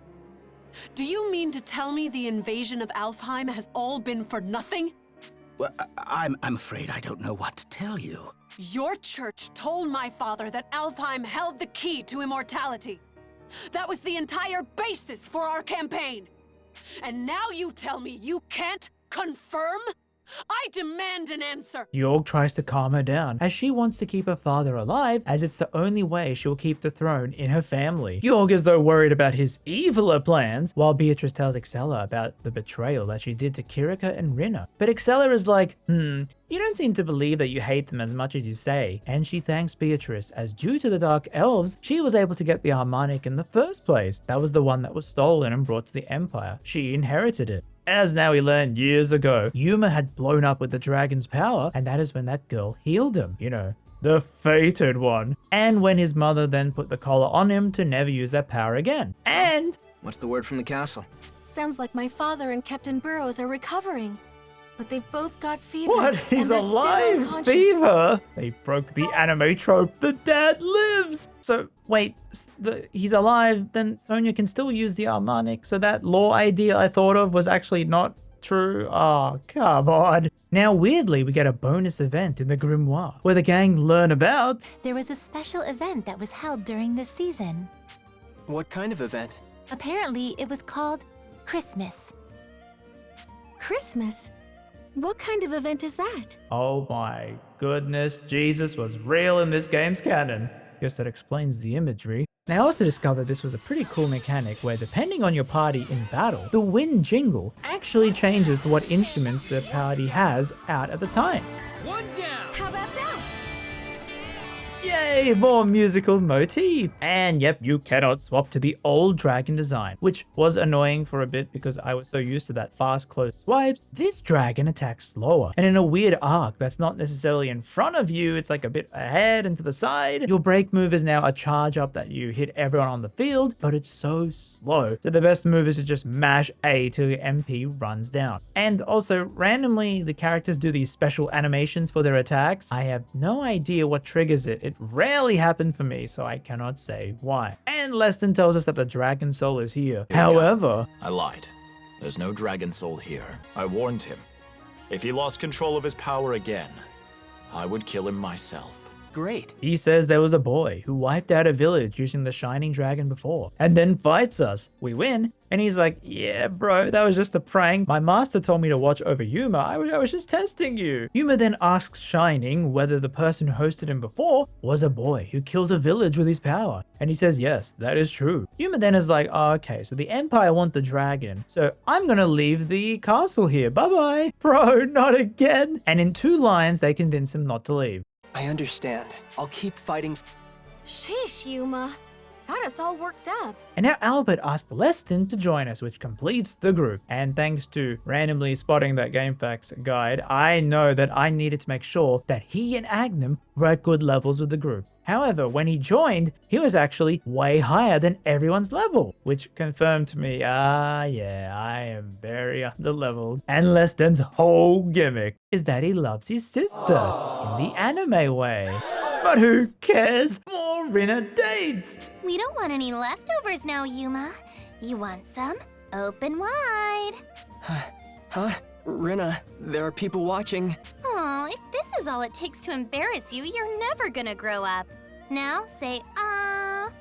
And now that Marion and Leston are here, they set up their standing spot near the castle. You know, all the way over there, behind the loading screen. Yeah, it was tiring trying to remember to run over there to check if they had more lore to talk about. I really don't know why there's no fast travel, even in the Overworld 2. Yes, there's only one town in this game, and you constantly have to run through to each place the story takes you. Like when they say go to the desert, you have to run through that same cave that you fought the first dragon every single time, just padding this out even more. I don't get why the remaster remake thing didn't fix all this up. I guess because it didn't come out post 2020 when more JRPGs were doing all this quality of life things. So yeah, it was very hard to remember that Marion and Leston were just standing in that part of town. Well, I wanted to try at least one date with each character just to see what their vibes were. Kirika gets flustered as expected.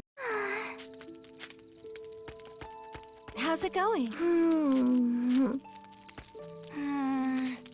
How's it going? Sorry.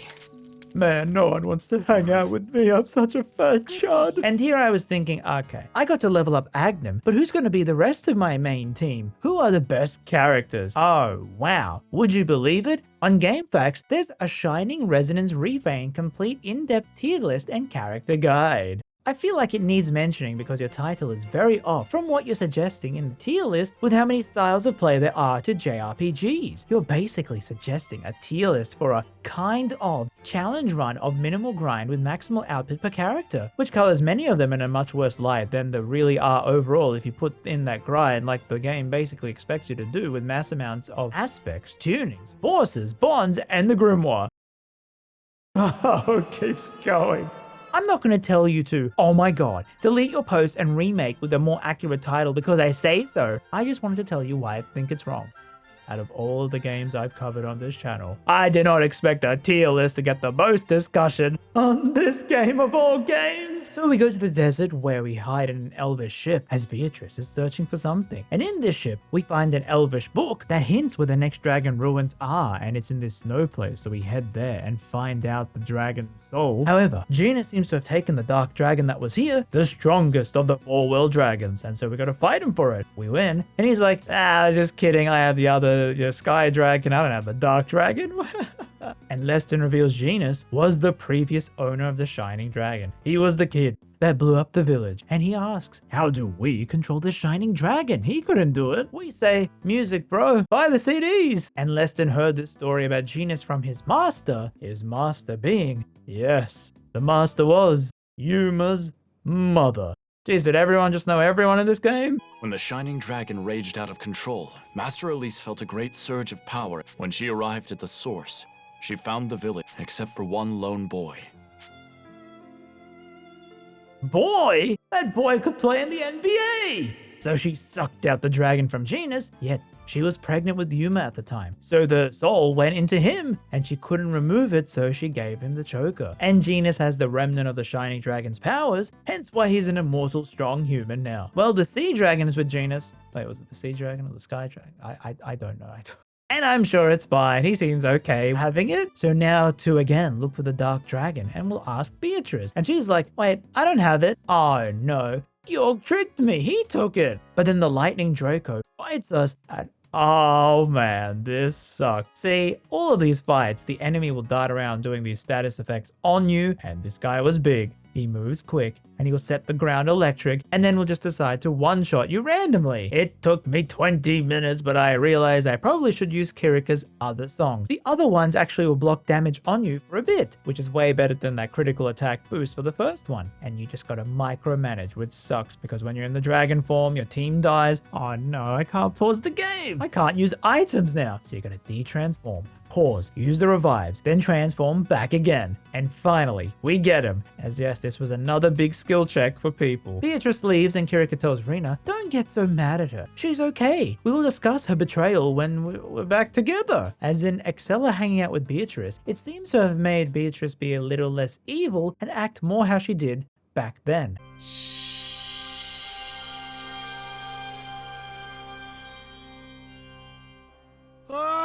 So Georg doesn't report this to Excella. I've grown tired of keeping up appearances with that girl. I think it's time we went our separate ways. Oh, then the next phase can begin soon. Yes. Things are already in motion. Which means I'll finally have a chance to study the other two. My, what a thrill. They too want to make a blade, the Imperator, that can bend the will of a dragon. Zest, though, says you gotta keep me happy, otherwise you can't inherit Deus. Why would Deus favor someone like him? I cannot understand. What's that? You say something?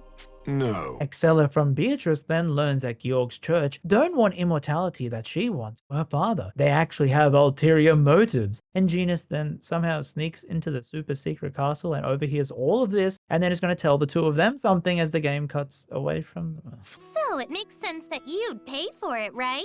What? How does that make sense if I'm only having a little of it? Hey, men always pay in situations like this. You should really be thanking me, Yuma. I'm giving you a chance to be super chivalrous. I'm not really sure I wanted that chance. Ah well, fine. Why does it sound like they got Yuma's VA to record these on a separate day, like he's reading these dates out of context? He doesn't sound as weak as the main story Yuma. And so I looked up the tier list, which says which tunings I should be using, and realized I have no money to even swap the tunings. Yep, every single boss fight, I'm using all of my healing items, rebuying them. I have nothing left. I seriously don't know how this game can still think you have enough spare change to then go gamble it on figurines. But it's time for Agnim's date. Ooh, check her out. Who? The girl that just walked by. Now, she was my type. You know what I'm saying? Your type? You know, your type. The type of girl you like. You gotta have one, right? I don't know. Like, maybe you go for the slender girls? Or are you into classy girls with that elegant style? No, really. I don't have anything like that. I've never really paid much attention to girls. Me? I like some curves on my ladies. It's all about the dynamics, buddy. The high notes and the low notes. The crescendos. Yay, musical references, they're so hard to come by. Yumura's like, I don't care about all that. I want to know you more, partner. So on a loading screen, I learned that Excella's full name is Excella No Aura, and this place is great to grind. You got this T-Rex, you can dragon form, kill him in one shot, then heal at the campsite, rinse and repeat. But now as we head to the snow, a monster appears and causes an avalanche. This separates us from Sonia, where Zest then appears and kidnaps her, leaving us this note. I have Sonia. I'm going to make her my lover. Man, this dude is not serious at all. Why are you so fixated on Yuma? Zest then goes on about how his town was killed by the Empire, and he gave himself up. They're said to drink from this cup at communion, and it was the blood of Deus, and it kills most people, but turns out Zest is the most compatible to inherit Deus, so that's why he's so strong, why they value him so much, and let him do whatever he wants. But he just wants to fight someone stronger than him, and doesn't care what happens to get that outcome. So we beat him up and he finally loses. His battle was weird because in the middle of the fight, he'll do that gun power-up animation. You know, that same thing he did and almost killed a freaking dragon. And I thought, when he does the animation, that means it's a scripted fight. We're gonna lose. No, he de-transforms after a few seconds of using it and he just stands there all weak. But the game made this thing seem like it was a permanent crazy form that he could whip out at any time to kill a dragon. But then bro just gets winded like a 30-year-old playing football after 5 years. The game will do this a few times where I think it's doing the JRPG trope of, well, no way I can win this. This is one of them, what you call it, scripted losses. What do you mean I gotta beat this thing? And he's so excited by us being a stronger dragon and he can't wait to fight us again. Sonia goes, nah, you're not strong. Yuma has true strength because he has a harem of women and 2 guys. You suck, Zest. You're a nobody. You shut the hell up. You want to know who's strong? It's me! I'm strong! So we leave with Sonia and we cut to Genus, who is talking to himself out loud how this seal on Deus will break soon and he needs to time things perfectly. And where he's standing is actually where he blew up the village and how he killed some kid. So he was a murderer, apparently. Boy, this game sure loves baiting the viewer into believing the wrong thing, huh? So I thought, okay, more dates with Rina. And, this one isn't voiced. Is her dating maxed out? I can't get any more new ones? How do I know? I don't. There's no bond or anything to say that it's max. There's nothing in the menus. But now Marion and Leston have some new dialogue with the group. Oh god, they know. So Shining goes, I watched over the seal we put on Deus, which was near that village where Genus found me, and his body took me in back then. As Excella sends the king a letter saying, we're gonna end the war if you send Yuma to this place to negotiate a peace deal, and she's gonna give us the 2 dragon souls she has. I know it's dangerous. I know it's probably a trap. So you're telling me there's a chance, right? And now I was struggling to get more support with others because you got to invite them to sleep and then you got to pick the right option here when they ask something. But I wasn't using a guide and I kept picking the wrong thing. So then I would have to invite them again. But you can only invite them again after you fight 3 battles with them again. Why? Why must this game insist on dragging this out? I guess if you're farming in the wild, you know, you're fighting, then you heal at the camp and you sleep, you can actually talk to the party more and more. I think that's what the devs were intending. But to do this for every character, all the while you're not progressing the main story, and I apparently just maxed out my favorite character, so I couldn't honestly care to try and see all the other characters' dates to at least show it off in this video. It was just too tedious. And mind you, this is the only extra thing in the game that is voiced that will give you more character development. The unvoiced scenes are fine before a JRPG which the story is voiced. It feels like to me, oh, this isn't worthy of us dubbing it. Why should you care about this kind of thing? It's also not voiced in Japanese, by the way. I just feel if this was a visual novel, all of this reading would be fine. But when the game has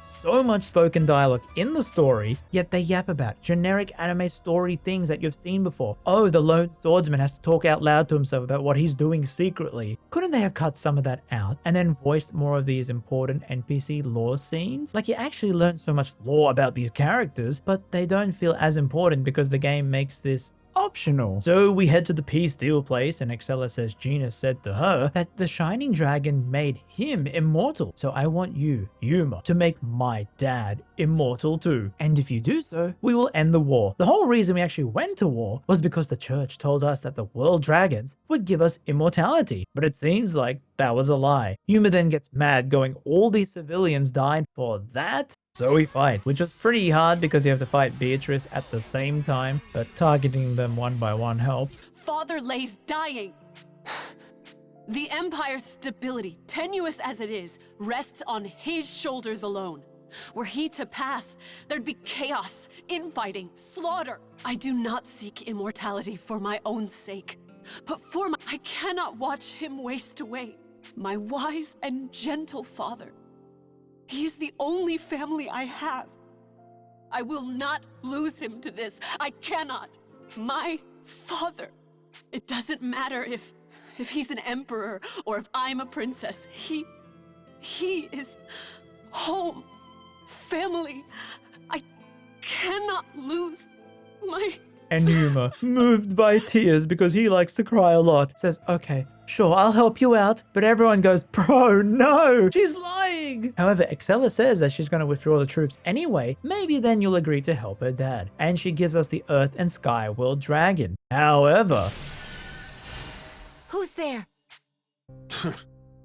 You certainly know how to make trouble for me, don't you? He says her dad is dead and blames her for the killing, saying you've lost the throne, I'm taking over and killing you as the traitor, bringing out the sword they made, which summons a Draco Machina. And it overrides Excella's control that she had over it, and now we gotta fight it. Which was insane because it also loves to do a one-shot kill move, and you gotta somehow lead it away from your team so that they can keep healing you. This was one of those fights for 15 minutes. I just kept dying, retrying, dying, retrying, same strategy, and eventually the RNG just worked in my favor where he didn't kill the healers so they could keep healing me, and we won. But before Georg kills us, Genus appears apparently to save us as we escape, but when we leave, Genus tells Georg he has a deal for them. Bro's just playing both sides so loosely, huh? Genus goes, okay, give me the World Dragon Souls. Just the energy from them. Pump them into me. You can keep the actual soul, I just want the Force power. And he gives them the Sky Dragon Soul. The group, though, still think Genus is good as we head to Genus's village where the seal is, as Agnum tells us about his demon of an older sister who taught him how to cook and fought monsters with her bare hands. It would actually be really funny if Berseria copied this game's story. So we meet Genus, who says he gave the final soul to Georg, and he doesn't say anything when we accuse him of being evil. But we win, and he says, aha, actually, My super plan was that since Deus was sealed, he's not dead. I want the church to summon Deus so that then I can destroy Zeus for good. And to do that, we need the final Dragoneer, which is Excella, to perform this super OP song on Deus. And now, yeah, I tried to talk to Marion and Leston, but this bro just would not want to date me. He just kept yapping on and on about his sister. The people closest to you. Sonia, then? Or perhaps Agnum? What do you mean? You're right here. I think you're the closest one right now. Marion's date, though? What kind of shop is that one? Marion, if you cling on to my arm like that, it's kind of, you know... Bro, stop blubbering. Why are you like this? So we head to the enemy base, but the enemy seem distracted, trying to hunt Excella and Beatrice. So we go and help them, where afterwards, we ask her to help us out. I feel like we can trust you. A bold claim. What makes you so sure? Because you're on the box art. And Beatrice finally says what happened back then. A thief stole the harmonic, but they escaped. And she, as the only dark elf in the village, was blamed for it by the elves. And with so much abuse, she just ran away, playing into the lies that she stole the weapon. So she wasn't bad at all. And Rina and Kiriko all cry and make up. Wow, that's so touching. I can't wait to use Beatrice in battle. Your Highness, look out! What? Beatrice!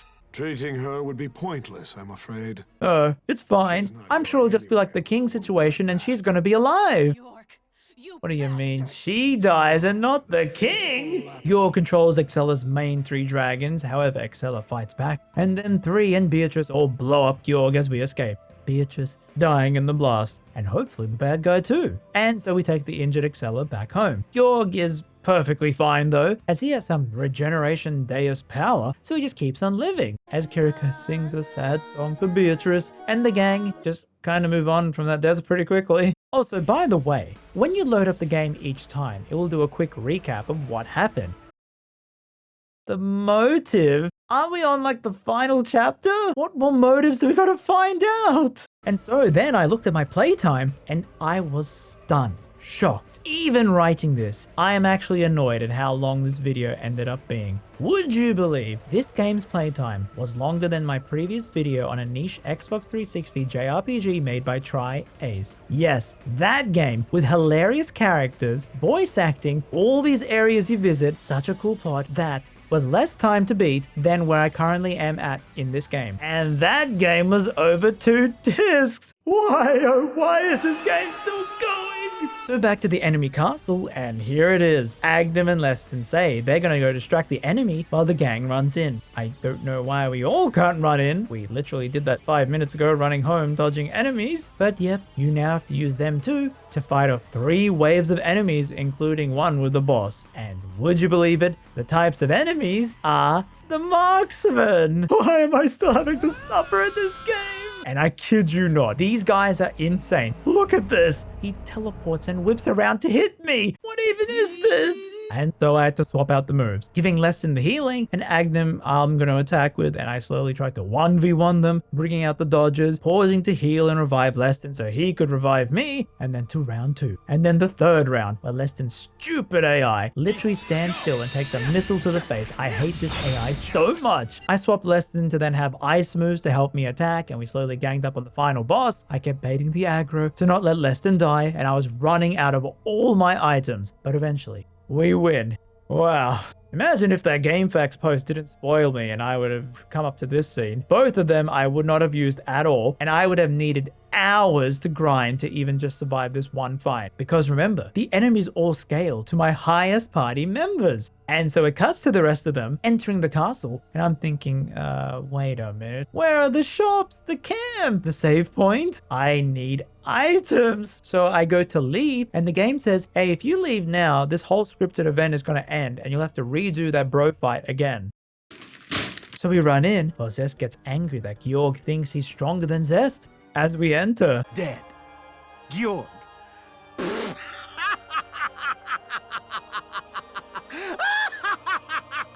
What's so funny? You!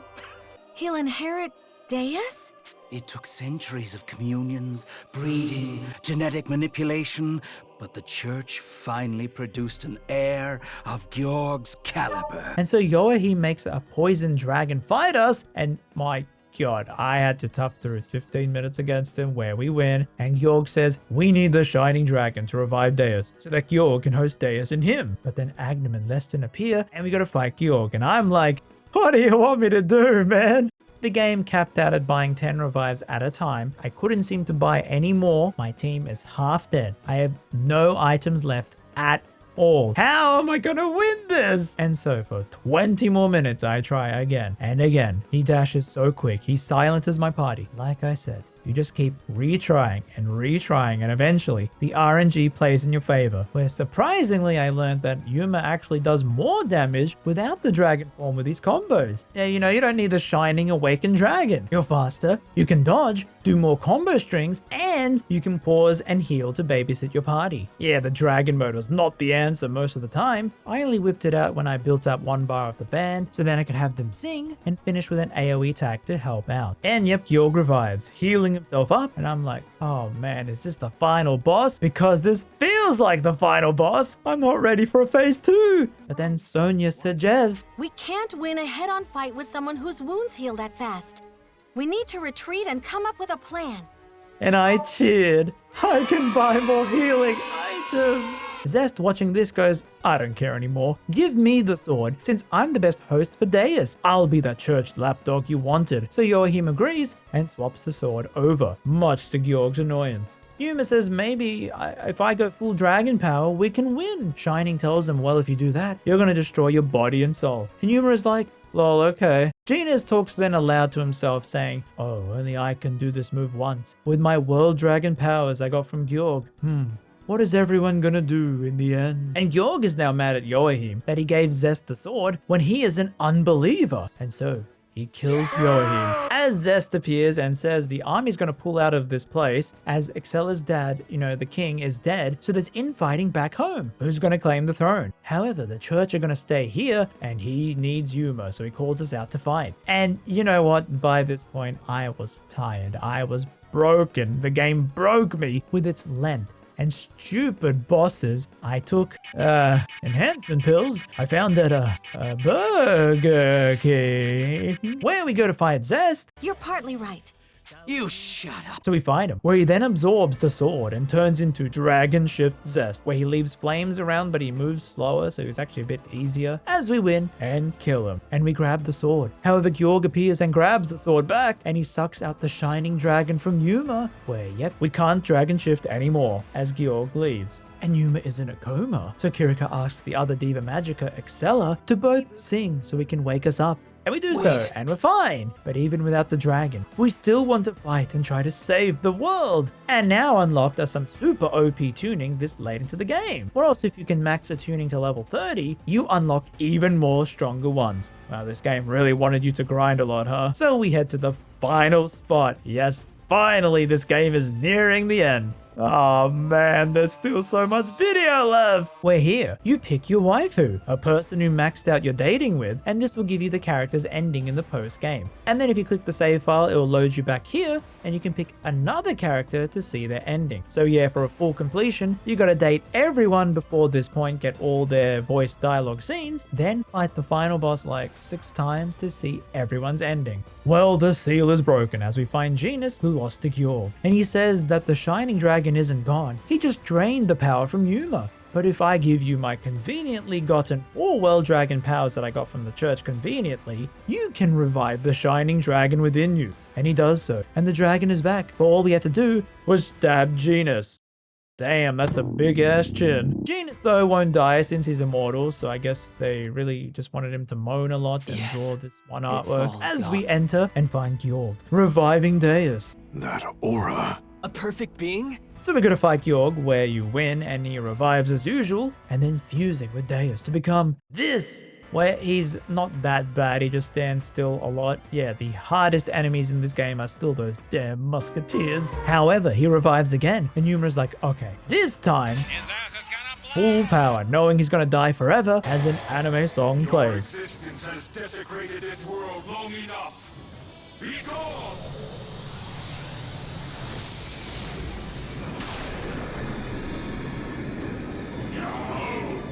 I am Deus. I am perfect. Perfect!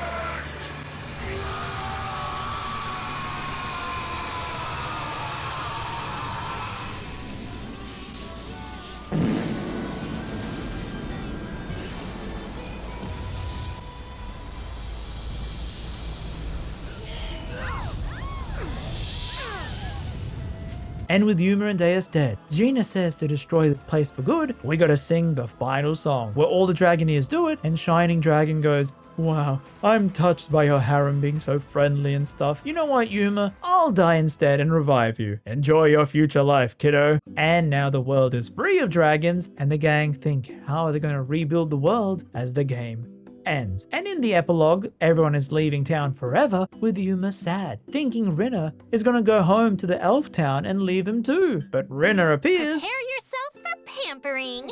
Rinna. And the game ends. Oh, that just kept going, huh? But that's not the end, because you got an insane amount of post-game that adds lore and funny stuff. We cannot miss this. So in addition to that Christmas skit, you got many more skits unlocked based on Japanese holidays like Golden Week and Valentine's and White Day gift giving. Golden Week! What? It didn't work? Let me try again. Golden Week! Yuma becomes a king for a day so that the king can take his Golden Week holiday. The gang discover what a kotatsu is and get cooked AF. And the girls make chocolate. How did you make it? You have to tell me the recipe. We did it. We really did it. Sonia, it's nothing to cry over. You must have too, Kirika. You have tears in your eyes. It's thanks to our girl power. Hey guys, what's going on? Sounds like things are getting emotional. So, Yuma, if you can only choose one girl, who will it be? I'm grateful to all of them, so I can't pick just one. Hey, don't dodge the question, Yuma. Sonia, Kirika, Rinna, or Marion? Come on, who's it gonna be? Like I said, I'm giving cookies to them all. You're going to hurt yourself if you don't pay attention to the oven. Tell him, Leston. A warning. You are free to choose whomever you like. However, if you make Kirika cry, I will have to kill you. Leston? Come on, spit it out already! It'll be over before you know it! Oh, I know. I'll go get some firewood for the oven. What? Get back here, Yuma. Don't you run away. I want an answer! I will make Yuma answer me. Oh, but what if he chooses Kirika? Should I congratulate him? Or kill him? Seriously, how are these DLC skits the best thing in the game? Why are they so funny? Here you go, Yuma. I bought some freshly squeezed orange juice. Freshly squeezed, you say? Thanks. I was really thirsty. So yeah, the girl you ended up with unlocks a bonus skit here, where it actually turns out... Huh? Could this song be Rinna?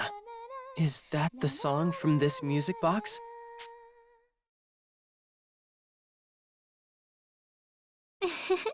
Here, what do you think this key is for? I remember.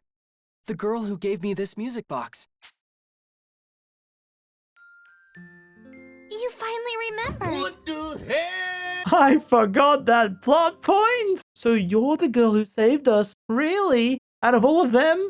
Even with your hair color changing? It's you! It's you! How can I just casually tell you that I've always loved you? Huh? Huh? Is this my reward for 25 hours of suffering? It really is worth it. So Rinna sings in Japanese her love for us, and so that ends. But you got more things, as Genius now has his lore clear up, where he's like, I killed a boy, but maybe I didn't. Yuma thinks, you know what? I think this might be a distortion. Yep, all these are now bonus quests that I think were DLC, where some character has a lore problem. Yuma goes, oh, that's not your trauma. It's just because of the grimoire distortion in the timeline. Let's go into the grimoire dungeon to fix it. And they give you a special orb, and you use it on the dungeon, and then you have to beat the 3 floors to win, and you can continue the skit, where you learn Genius didn't actually kill the boy. He was mentoring this kid back in the day, and then he learned about the day of seal on the village, and he was warning the villagers to leave, but they got angry. So Genius tried to make the boy leave with him, and the villagers thought he was kidnapping the kid, so they went to attack him, but the boy jumped in front, and they killed the kid instead. And so Genius went mad, using the full dragon's power, turning into Nova Shenron and blew up the village. Cool! And then we got Excilla's lore, where she's helping in the villages, rebuilding them herself to repay for what she did. Oh, so you did have more villages in the game, huh? I thought only this castle existed. And so she goes, I also wish I had this pendant that my dad gave me. It's suddenly missing. Yuma goes, Oh, I see. Distortion. Wow, we fixed it. Your pendant is back with you. Ah, your pendant sure looks like a key to a music box. Wait. Oh, no! Could it be? That small dragon I gave the music box to. That was you. Could it have been? I finally found you. I've always wanted to thank you for saving. What is this? Quintessential quintuplets? How can two women be the one that saved them? Are these alternate timelines? A mistake? Distortion? And so I had to check, and yep, any of the girls you pick and Excella are the girl who saved Yuma. Agnem? Leston? Sure, who cares at this point? They also are the ones that saved you. It's pure wish fulfillment slop on a plot point that all of us forgot about. Yes, logging through this game was worth it for this mess. And yes, this is why Yuma felt indigestion at the start of the game, hinting that both girls were his fated one, echoed by the dev's own speak. Any character you like fits that girl. Yep. Don't think about the plot and what that means when you get all the endings in one playthrough. Just don't think about it. It doesn't have to make sense. You're a bit late for that now, aren't we, Sega? I thought about it a bit too much. And now you got the DLC distortions, which were included for free in the remaster, where there's this resort that's run down, and you gotta fix it up. But only it lets the girls go in the dungeon, and only if they're dressed like this. But I mean, if there's anything, you know... What, Oh, right. That doesn't protect you as well as your armor does, so be careful, okay? Bro married Rena and Excella in my playthrough and just says this to Sonia. Oh, brother. And yeah, I guess this would kind of be a bit more crazy if they didn't give us the outfits from the start. Maybe it feels like you have to slog through this entire game and then you unlock the outfits and you could carry those over to the refrain mode as a new game plus. Like then maybe people would actually say, oh, there's actually a reason to replay this game. And so yep, you cannot use the guys, so you just run through this dungeon and win, and yay, the resort is saved. Let go of me this instant! Let's get this party started! Cannonball! What? Hey, hold on! We're coming in too! And so to the next event, more of this. Another resort town needs help, and Agnem suggests they dress up in swimsuits to sell the place. All your wildest dreams and more in sunny Caribbean. Hey, is that Princess Sonia? She's out here dressed like that. But she's gorgeous. And look at all the other girls, too. I don't mind showing myself off a little, but doing it for advertising feels a little skeevy. Nah, I don't think so. Buy the limited edition swimsuit figurines. Why is Kirika forced to suffer this shame? And all I can do is watch. Brother, please just be quiet. Well, this game is getting banned in the UK. Is this my life now? And yep, they finally do a concert in this DLC. You would have thought more of this DLC would have been based on idols or music themed, you know, holding concert and some unique music. True. Staring at Kirika, parading around in such unseemly dress. I cannot stand this! So now the next one is a school, where the school has disappeared, and the only explanation for that is distortion. So you go into the school wearing this and you fix up saving the school and the precious outfits for the king. And then you got another school one. Naturally. No one can resist the power of school uniforms. And then you got another event in the hot springs where Agnem wants to spy on the ladies. However, they are okay with it because Marion said that she put an illusion spell so that the guys can't see anything. They're seeing something else here. Marion, how different is the illusion from the real thing? Not that different. We are just sitting in different places, or in kinda different positions. So your faces, the proportions, all that stuff is the same? Oh yeah, I made it to match our actual faces and bodies. Huh. Well, works for me. Huh? Real or not, I still like what I see.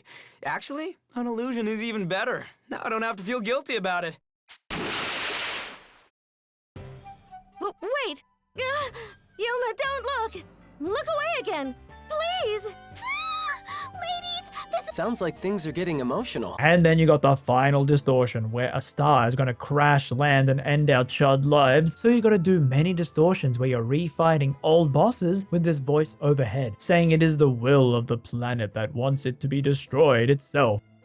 hot springs, and a voice making you do post-game dungeons, I really would laugh if the Berseria writers played this game and stole ideas from it. So yep, the voice makes you fight the shining dragon and you win against him, and he's like, well, that was fun, see ya kiddo, and you save the day. Finally, the end. But that's the normal mode. We still got the refrain mode. Nah, I ain't doing that. Yeah, so the refrain mode is the exact same story and such, but when you arrive at the castle, you got Excella and Genus now in your party for some reason, and you can date them and use them in fights. Amusingly, Excella is the lowest on the tier list, but yeah, that would kind of spoil things in the main game if you pick this first. Their endings also, you have to do a bit more work to get them, you know, like with the dates and talks like I did with Arena, and you get their special character ending. But I'm sure in the end, the spoiler is just going to be that it's revealed Genius was also that fated girl who saved Yuma from before. But I guess if you watch this video to this point and for some reason you want to play this game, you could jump right into refrain mode now and just have fun with them.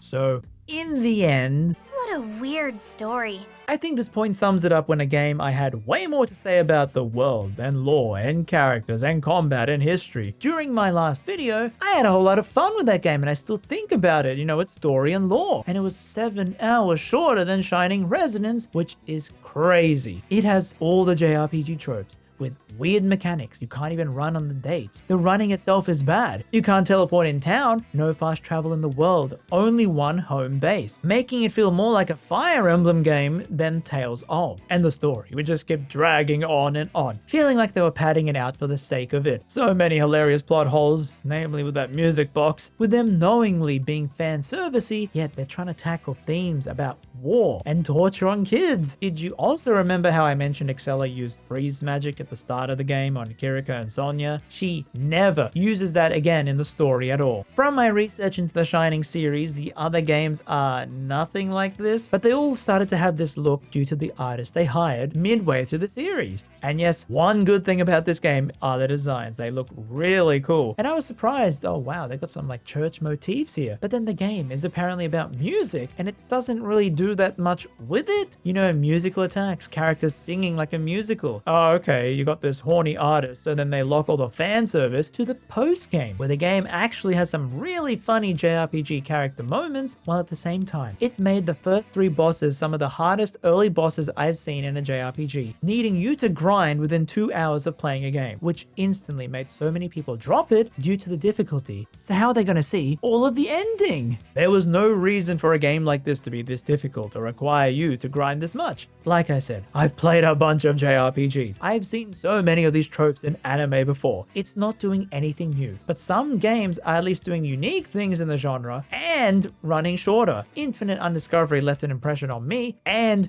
released before this game. If Shining Resonance was a PS2 or earlier era game, I could excuse its janky design, or if it was more modern, I would expect more quality by things like the fast travel. But this was a 2013 PS3 JRPG that they didn't really update on its remaster, so it just feels out of place with other games at the time. And somehow, it got a really well-made English dub in this type of game. Like, think of it another way. This Shining series was making games nearly every single year. Ambitions to be the next major RPG for Sega like Phantasy Star. And yet, after this game, there hasn't been any new game since. There was meant to be a 10-year plan here, and now you got people calling this game just a Tales of clone with waifus. You know, a game where you gotta play like 10 hours to even date them. And I can understand why hardcore Shining fans are annoyed at this game, for how it presumably killed the franchise since nothing else has come out since then. But I wasn't a fan of the franchise. This was my first one and I enjoyed moments of this game. I would have actually loved it a lot more if they just cut 10 hours off of it. Like, you know me, I love stupid dumb anime cringe, but why put all this hilarity in the post game when most people are not even gonna see it? You would think the refrain mode would have been like Sega's other remake remasters, where you know, they add on to the existing story, making it a complete edition, fixing it up where the refrain mode is a definitive edition. Because I can see them easily fixing this game, you know, better leveling on the bosses or easier XP you get. Maybe they could have given you items to turn on if you wanted more EXP, things like that. So that people who wanted to see the fan service and make it be a waifu Tales of game, they could have got to the ending easier. But with how many people actually talk about this game, I can see why it was maybe the final one. Because I had hoped